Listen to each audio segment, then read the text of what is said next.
हरियाणा की राजनीति में कई बड़े चेहरे आए, सत्ता संभाली और इतिहास का हिस्सा बन गए। कुछ नेताओं को उनके विकास कार्यों के लिए याद किया जाता है, कुछ को उनके राजनीतिक प्रभाव के लिए और कुछ को उनकी प्रशासनिक क्षमता के लिए।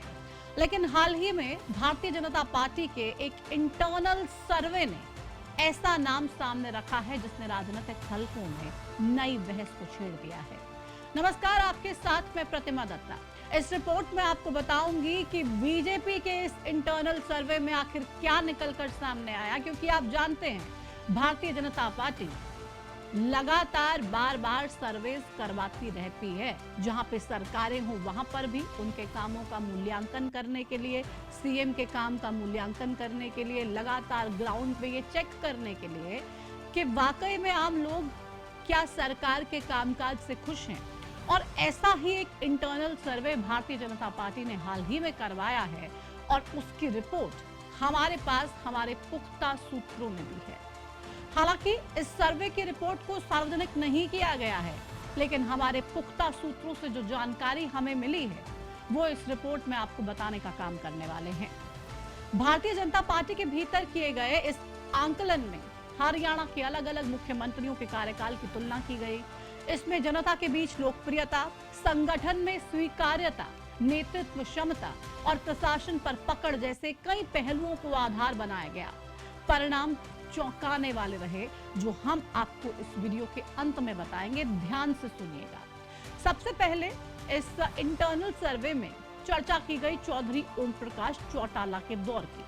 सर्वे से जुड़े लोगों का मानना है कि चौटाला एक मजबूत राजनीतिक ताकत थे और उनका जनाधार भी काफी प्रभावशाली रहा। लेकिन समय के साथ ये धारणा मजबूत हुई कि उनकी राजनीति का प्रभाव प्रदेश के कुछ खास वर्गों और क्षेत्रों तक सीमित रह गया। यही कारण रहा कि उनका प्रभाव पूरे हरियाणा में समान रूप से स्थापित नहीं हो सका।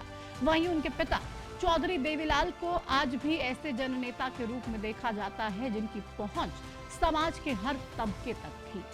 इसके बाद बारी आई भूपेंद्र सिंह हुड्डा की। रिपोर्ट में माना गया कि उनके शासनकाल में विकास कार्यों की गति तेज रही और उन्होंने प्रशासनिक स्तर पर कई महत्वपूर्ण फैसले लिए। लेकिन उनकी राजनीतिक छवि धीरे धीरे एक विशेष सामाजिक वर्ग से जुड़ती चली गई।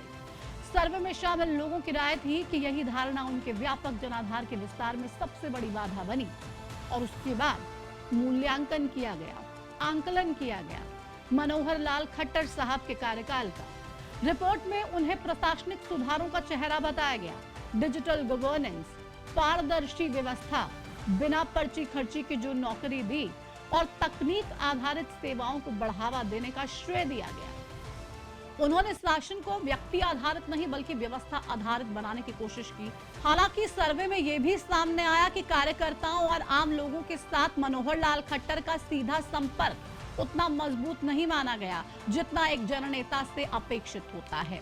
लेकिन असली चर्चा उस नेता को लेकर हुई जिसके नाम की शायद किसी ने कल्पना की ही नहीं थी। करीब 19 महीने पहले जब उन्हें मुख्यमंत्री की जिम्मेदारी सौंपी गई, तब राजनीतिक गलियारों से लेकर पार्टी कार्यकर्ताओं तक के बीच हैरानी थी।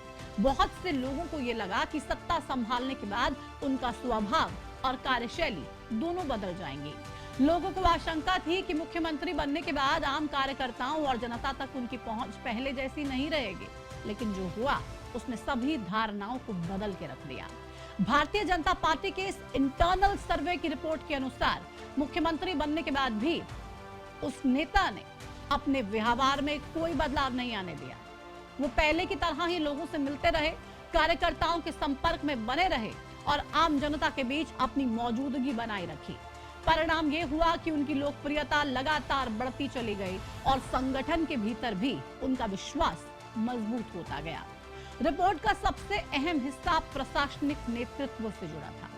सर्वे के अनुसार उन्होंने सबसे पहले जनता का भरोसा जीता, फिर संगठन में अपनी मजबूत पकड़ बनाई और उसके बाद धीरे धीरे प्रशासनिक व्यवस्था पर प्रभावी नियंत्रण स्थापित करना शुरू कर दिया। उनकी कार्यशैली को समझने के लिए सर्वे में एक दिलचस्प तुलना भी की गई। रिपोर्ट के मुताबिक वे किसी ऐसे नेता की तरह काम कर रहे हैं जो बिना शोर मचाए, बिना अनावश्यक विवाद पैदा किए और बिना जल्दबाजी दिखाए अपने लक्ष्य की तरफ लगातार बढ़ते जा रहे हैं। वो धीरे धीरे परिस्थितियों को समझते हैं, सिस्टम को पढ़ते हैं और फिर अपनी स्थिति को मजबूत करते हैं। यानी कि बहुत ही जल्दी कोई डिसीजन नहीं ले लेते हैं। अगर कोई डिसीजन लेना होता है तो तमाम चीजों को समझा जाता है, परखा जाता है और धीरे धीरे डोज देने का काम होता है। बाहर से शांत दिखाई देने वाली ये शैली अंदर ही अंदर बेहद प्रभावशाली साबित हो रही है। जनता में स्वीकार्यता, संगठन में भरोसा और प्रशासन पर नियंत्रण, इन तीनों पैमानों पर जिस नेता को सबसे अधिक सकारात्मक अंक मिले उस नेता का नाम है हरियाणा के मौजूदा मुख्यमंत्री नायब सिंह सैनी। पार्टी के अंदरूनी सूत्रों का यह कहना है कि इस रिपोर्ट ने केंद्रीय नेतृत्व का भी ध्यान आकर्षित किया है। माना जा रहा है कि बेहद कम समय में जिस तरह से नायब सिंह सैनी ने जनता, संगठन और प्रशासन के बीच में संतुलन स्थापित किया है, उससे उन्हें एक अलग पहचान जरूर मिली है। अगर इस सर्वे के निष्कर्षों को आधार माना जाए तो हरियाणा की राजनीति में एक नई कार्यशैली उभरती दिखाई दे रही है। ऐसी कार्यशैली जिसमें जनता से जुड़ाव है, कार्यकर्ताओं के प्रति सम्मान है और प्रशासन को बिना शोर शराबे के अपने नियंत्रण में लेने की क्षमता भी। और शायद यही वजह है कि बीजेपी के इस इंटरनल सर्वे में हरियाणा के मुख्यमंत्री नायब सिंह सैनी सबसे आगे नजर आते हैं। इस इंटरनल सर्वे की पुख्ता रिपोर्ट के बाद आप कैसे कंपैरिजन करते हैं तमाम इन मुख्यमंत्रियों का, और आपको क्या वाकई में लगता है जो बीजेपी के इस इंटरनल सर्वे की रिपोर्ट आई है उस रिपोर्ट के आधार पर जो चीजें निकलकर सामने आई हैं उससे आप कितने सहमत हैं? कमेंट सेक्शन में जुड़िए, अपनी राय जरूर साझा कीजिए। इस वीडियो में फिलहाल इतना ही, मुझे दीजिए इजाजत। नमस्कार।